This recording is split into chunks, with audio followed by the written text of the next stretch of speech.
மீன்களை சாப்பிடும் பொழுது இன்னொரு மிக முக்கியமான பயன் என்ன கிடைக்குது அப்படின்னு இன்றைய அறிவியல் சொல்லுது அப்படின்னா, ஒமேகா 3 ஒமேகா 6 அப்படிங்கிற கொழுப்பு அமிலங்கள் வந்து மீன்கள்ல இருந்து தான் கிடைக்குது.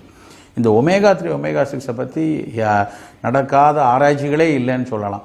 பல நாள்பட்ட நோய்களில், உதாரணமாக சக்கரை வியாதி இருக்குது, இரத்த கொதிப்பு இருக்குது, இல்லைன்னா புற்றுநோய் கூட்டத்தில் ஏதாவது ஒரு நோயில் நம்ம மருத்துவம் எடுத்துக்கிட்டு இருக்கோம். அப்போ நமக்கு வந்து நிறைய ஆன்டி ஆக்சிடென்ட்ஸ் வேணும். நாட்பட்ட நோய்கள் எல்லாத்துக்குமே வந்து இந்த ஒமேகா 3 ஒமேகா 6லேருந்து வரக்கூடிய ஆன்டி ஆக்சிடென்ட்ஸ் மிக மிக அவசியமாக இருக்குது. சாதாரணமாக நம்மளுடைய சமையல் எண்ணெய்களில், பெரும்பாலான எண்ணெய்களில் இந்த ஒமேகா 3 ஒமேகா 6 மிக மிக குறைவான அளவில் தான் இருக்கும்.